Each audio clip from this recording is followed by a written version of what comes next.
fandom is called now. We're not Whovians anymore. We're from the Whoniverse. Okay. We have to rename the whole... Stop that. It's the 7th. I was wondering if you had noticed. Yeah, I noticed you did it the other day, only afterwards. Alright. Hello? You should see what you don't notice. No. Stop. The little wieners and stuff I draw.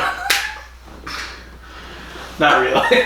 I'm Hatter. This is Holden. Welcome to Drunk Doctor Who. I draw little feet so we'll get banned on YouTube for exposed shoeless footsies. Episode number 54, Heroes and Villains. Drunk Doctor Who, Heroes and Villains, episode number 54. And we're talking about Lytton. A very interesting character. I thought he was a robot for sure.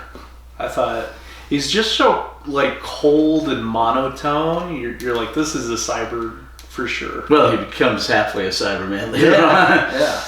And that's his second appearance. Yeah. And the first time we see him is with the Daleks in Davros, right? Yeah, Resurrection of the Daleks. All right. So this bad guy starts with the fifth Doctor, and we see him again with the sixth Doctor. Daleks in the first case, Cybermen in the second. He is one of the few villains to actually get a redemption arc. And this is Hatter, and today we're drinking Twisted Tea. Alright, I'm Hatter, this is Holden. And a Mortal Kombat character, Chinook. Chinook vodka. Alright. Made from Ukrainian wheat. Wheat. Alright. Not very good, apparently. Not as good as Russian Standard. I mean, it's good, but it's not as good as Russian Standard. Alright, so... Can I try? Yeah, try it.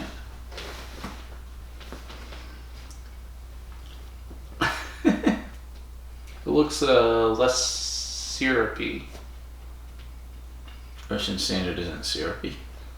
No, it's not. That's what I don't like about like a lot of hard liquors, though. Like whiskey, like Fireball, very syrupy. Oh, no. Magma Flame is so much better than Fireball. I do like that's like a smooth Fireball, yeah. Not syrupy. Okay. Lytton is in Resurrection of the Daleks. Oh, wow. Yeah. It feels very light. Yeah. But it's a standard 80 proof. 80 proof. Yeah. Oh. He starts out in Resurrection of the Daleks. The wheat he used. He starts out... It's a light vodka. Like, you could slap low carbs on that. And There's no carbs in hard alcohol. gluten free. Right. No calories. No added sugars. Does wheat have sugar? No added, just natural flavors only. No added flavors. Right. Lytton starts out in Resurrection of the Daleks. Made with real Ukrainians, by Ukrainians, for Ukrainians. Let me know when you're done. I'm going to go use the restroom and let you get this all out of your system.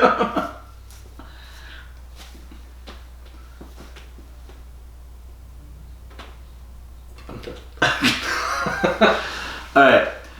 Oh, never mind. So, I can't believe you don't want to talk about Lytton. He seems to be one of your favorite bad guys. He has like a robot hand, right? When he comes back as a cyborg. Does he lose his hand in for like the whole Davros thing? Oh, there's something. He injures it. Yeah. Okay, so Lytton starts out... Comes back. He's like a General Grievous type villain.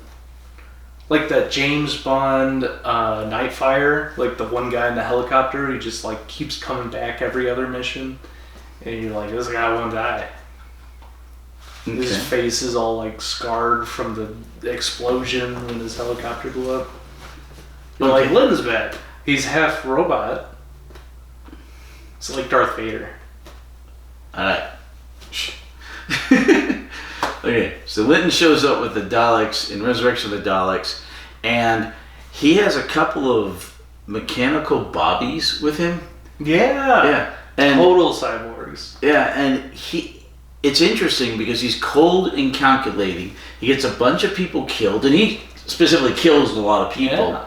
But at the end of Merciless. at the end of the serial, he walks into the sunset with his two mechanical bobbies scot-free. And it's a very rare thing to see the bad guy do in anything, much less Doctor Who. The evil, cold, murderous villain had a happy ending. Yep. Well, for the first serial.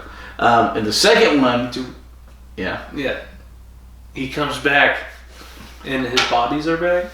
No. What's weird is he had the bobbies before he met the Cybermen. You would have thought like the robots and cyborgs were more of the Cyberman thing, but no, he got that when he was with the Daleks. No, he's just... And then he lost them when he went to the Cybermen. No, he's just from some superiorly technological race, not quite as good as the Time Lords, but he's up not there. He's not human. Yeah. He's a Lyttonian from the Hooniverse.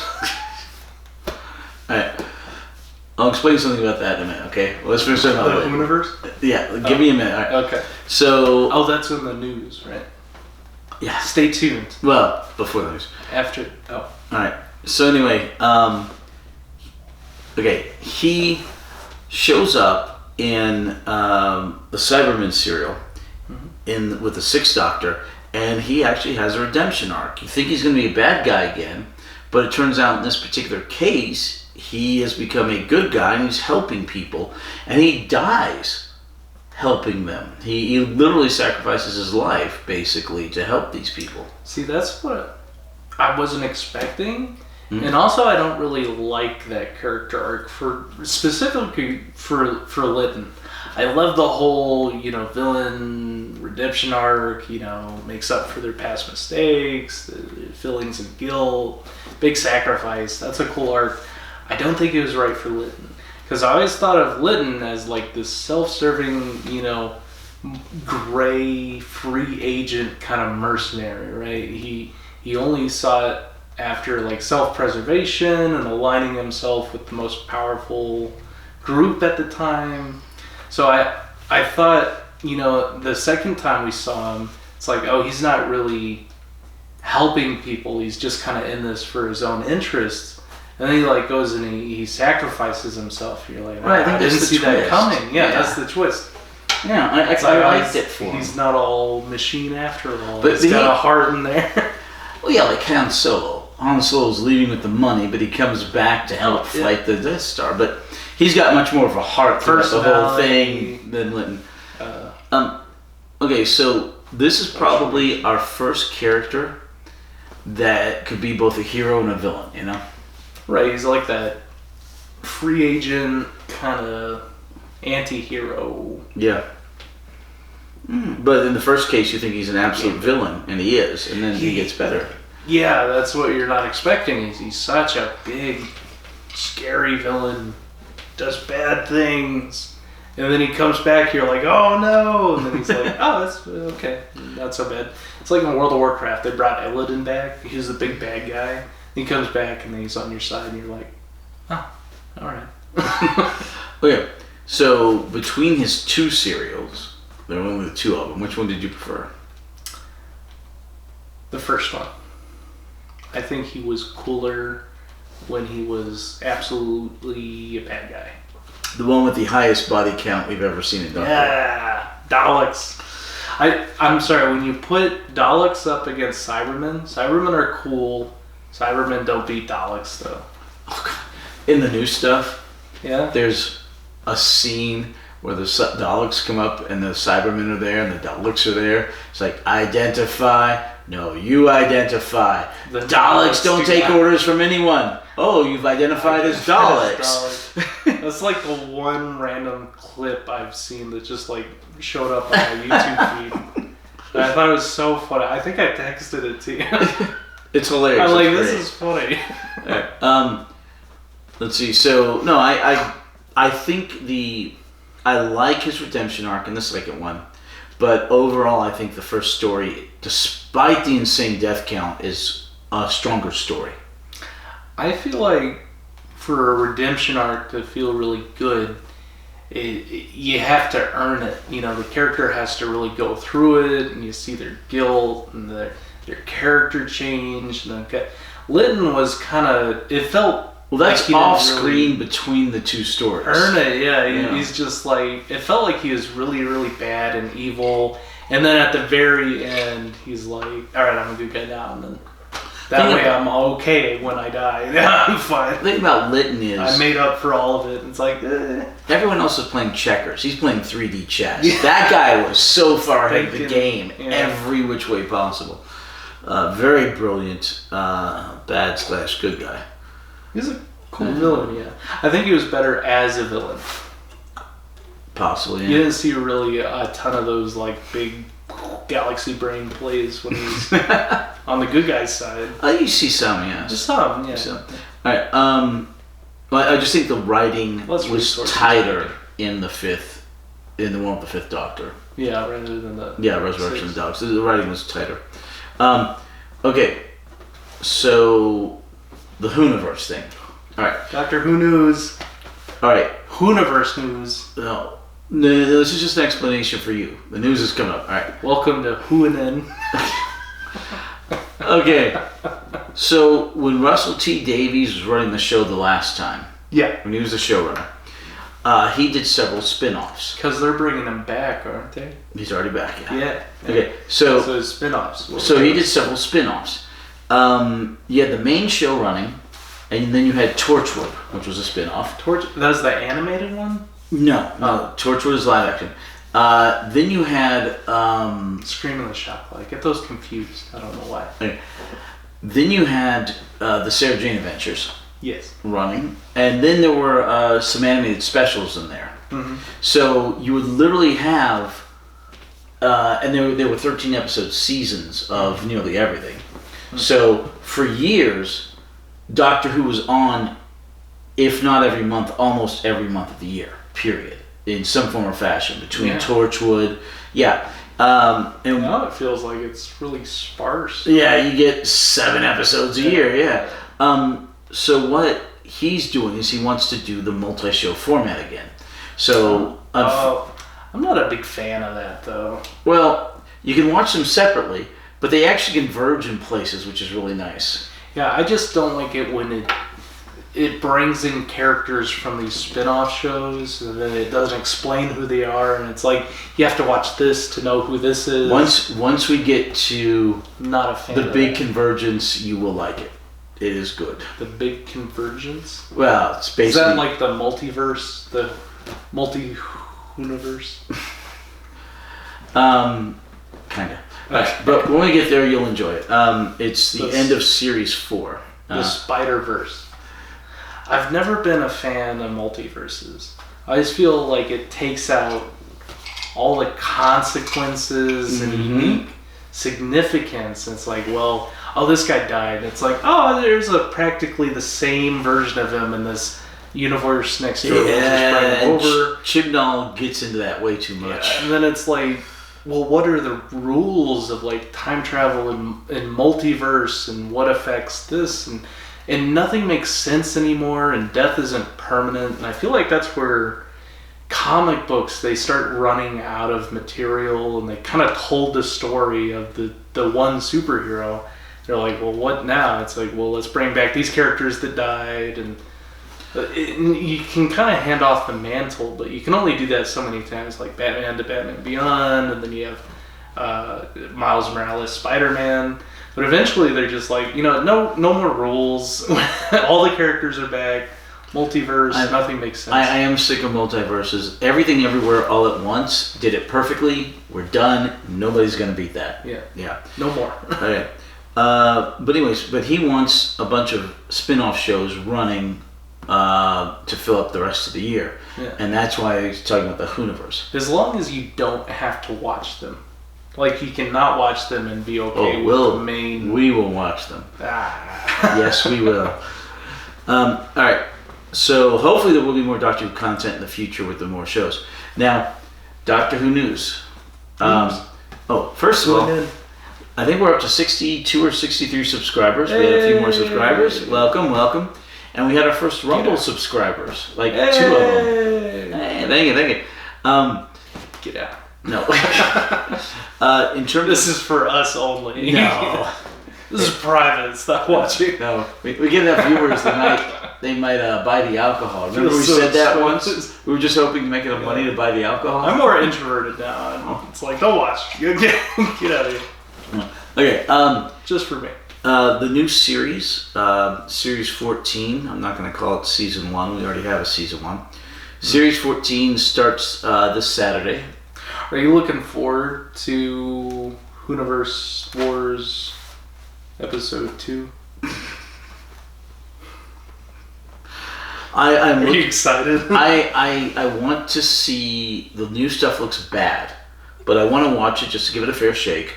But we still do not have release dates in the U.S. for the 60th anniversary specials, the Christmas special, or the Series 14 hasn't aired yet, but they already have a release date in the UK. It hasn't even aired, and we still don't have dates for stuff that aired 6 months ago. Yeah. And I'm afraid Disney's gonna either not allow it to be released on DVD to keep it all on streaming, which means I'll never get to see it, or delay it by years. Either way is not good. We could pop. Okay.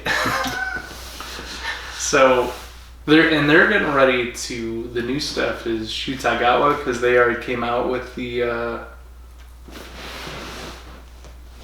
Shutagawa is okay. The 14th Doctor, which is David Tennant, as well as the 10th Doctor, those were the 60th anniversary specials. Oh, those were the specials. Yeah, the better special was the Power of the Doctor because it's a multi-Doctor thing. I thought he was getting Done really well. like a full season, and then they were going to Shutagawa. Three episodes. Ah. And Shutagawa shows up at the end of the third one, and then Shutagawa was in the Christmas special. Oh, so we've seen him as the Doctor.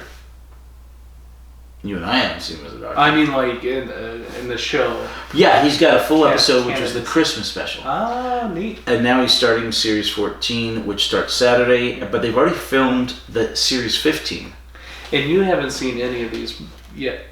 I can't, unless I subscribe to Disney Plus, and I'm not doing that. And you said, but what you've seen of them, like the trailers, you said they don't look good? Trailers, reviews, clips. Reviews. Clips. It's all woke, and Russell T Davies even came out and said, "Yes, it's going to be progressive." Yeah, I mean, I think Disney's he himself is gay, which who cares? More power to him. But he had some of those tropes in his original run. Right. But I think Disney, with their DEI crap, I think has pushed him way into the woke realm, and he has come out and publicly stated in several interviews and articles that yes, it is very progressive, and he said, quote, "What else are you going to do in 2024?" as if it was a given that everything had to be woke. And some of the clips I've seen lean into that heavily. Well, that's interesting. I wonder when that was, because I feel like recently Disney's been dialing back the whole, over the head messaging in their content. Message. Yeah, we're not prioritizing entertainment. No, they keep saying that. Money. They keep saying that, but then they keep doing it, not in practice, and they keep losing the money. Their earnings call was like yesterday or today, and they lost money again because nobody wants their woke entertainment. Yeah. We just want entertainment. We don't need a message. We're going to be slapped around in the face with a dildo for 2 hours saying, "Learn the message, learn the message, learn the message." No, we don't want that. What sounds like a good time to me is, it's the weekend, you had a long, hard work week. You want to hang back with some friends. You spend $16 on a 3D movie ticket. Maybe 19 D-Box. Get a $10 Coke and a $25 box of popcorn. Mm-hmm. So you can sit down for a couple hours and have Barbie give you a PSA on what's politically correct and empowerment. Okay. It's just a good time. I think that's what movies were invented for. No, okay. Good movies. How is that not entertaining? No, good movies done well will always make money. But people are tired of the virtue signaling, the message, and all that other crap. And I don't know about you, but I've avoided a bunch of movies because of it. You know? I don't need to be told that as a straight white male I'm the world's worst person. Just because, and I can't do anything about it at all. People are kind of voting with their dollars anyway, because finally they're kind of seeing through this whole corporate curtain of political correctness, and they're like, they don't actually care, and they're not progressive. They're just doing it for the money and the marketing. And as soon as like this month is over, that month is over, they ditch it all. Well, as long as they think they can sell a T-shirt, they're like, oh yeah, we're all about this. Well, they're not even doing it for the money. I mean, Disney's losing money hand over fist. The problem is oddly, they feel like they don't see it coming. Like Bud Light's like, oh, this is a great commercial. This is our targeted audience right here. Is for Bud Light, it was for Bud Light it was Mulvaney. For Gillette, it was that commercial that showed all white men were horrible. I used Gillette for 30 years. I stopped, and I don't use Gillette anymore. It's like our target audience, right? Men that shave their beards. Let's advertise that by saying men are just awful and they should be better. Yep. And Disney also buy a raise. Had nothing to do with shaving. Correct. It was just virtue signaling. The problem is there are two companies called BlackRock and Vanguard, and they're investment companies. And they control a very large chunk of Disney. And they don't care how much of Disney's legacy they take down with them. They don't care how much money they take down with them. They have forced Disney into this DEI, which actually stands for didn't earn it. Any DEI hires didn't earn it. They forced them to go this route and lose a metric crap ton of money. And they're going to keep driving the company into the ground. Which is really interesting, because that's so different from what you normally see of these, bigwig corporate shareholders. They're just prioritizing profits over everything. Here you have this big investment company, and they're using their shareholding power and influence not to make more money and prioritize money over everything else. They're kind of using Disney, this gigantic corporation, as like this advertising thing to destroy Western civilization. Yeah, it's not we're making money off this entertainment company. It's like we're taking this pre-established entertainment company and using it, spending money for advertising. We don't plan on making money on this anymore. It's all insane, but that's the conspiracy theory. That's not a conspiracy theory. It's actual fact. Just look at their earnings calls. Look at who owns what percentages. It's all public. Well, like they're conspiring for propaganda. Yes, they're pushing the message, and they don't care who or what it destroys. They're going to keep pushing it. Conspiracizing. I have a theory about it. No, it's true. I call it a conspiracy. It's true. Anyway, so I don't have evidence that they have a conspiracy. This all came up. I'm theorizing. Yeah. Okay. This all came up because so far, in the Disney era, which started with the 60th anniversary specials, we are 6 months on from the specials. And it's not that it hasn't even been released. I mean, normally it would be released within 3 months. You think but we don't even have a date for it. That's just a paycheck. They're trying to push everybody to Disney Plus, that's the thing. But we don't even have a date for it yet. And the further we get out, the further I'm going to think it's going to at least be a year before we see any Doctor Who episode after it airs, unless you're on Disney Plus. So that's like artificial scarcity, or they're creating a problem so they can sell you the solution. It's like, we haven't released this on DVD yet, but hey, subscribe to this subscription and you can stream it. Well, here's the funny thing: I have a region-free DVD player. Yeah. So I buy a UK copy off of UK Amazon. There you go. Ship it in. I can watch it. Okay, here's the problem. What happens to the availability for the UK public of the Doctor Who DVDs if other people in the world figure out that's a good idea. You heard it here first. And they set the standard with this greedy practice. Well, they make like 10,000 copies of the DVD. Yeah. But then 10,000 people across the world want it, and there's none left for the people in the UK, you know? And then they start reselling it. It's crazy. It's all where you get insane. the subscription.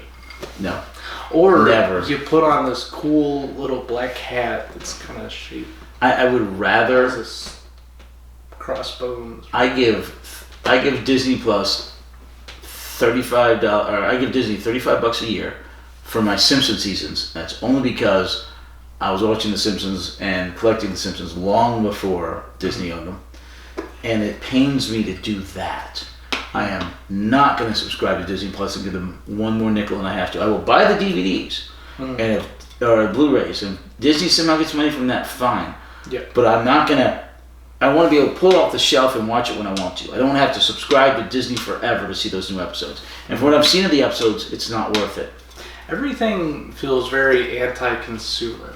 Not only the entertainment industry, just everything in general. It feels like all throughout history, technology and science was advancing and engineers were creating solutions. And now it's like engineers are trying to engineer intentional flaws and issues to problems. Make more. If this breaks sooner, then they'll have to buy a new one sooner, and we'll make more money. Well, I tell my wife and other people constantly, everything these days is 10 times more difficult than it needs to be. Yeah. Okay. You get like I used to be able to go in the bank. You need a degree to. I used to go in the bank, and they knew me. And they said, okay, they just marked WK, well known, on the slip. I have to show them an ID. Now I walk in the bank. I've got to show them an ID. Even though it's been 30, I've banked there for 30 years. I got to show them an ID, and they have to send a text to my phone for,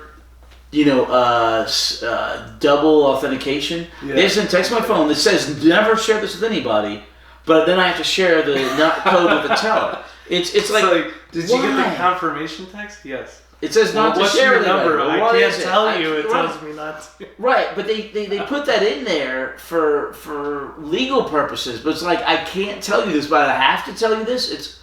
It's all crap. Everything is way too difficult. You ever lose your cell phone? Everything authenticates through your cell phone. You're screwed. You know?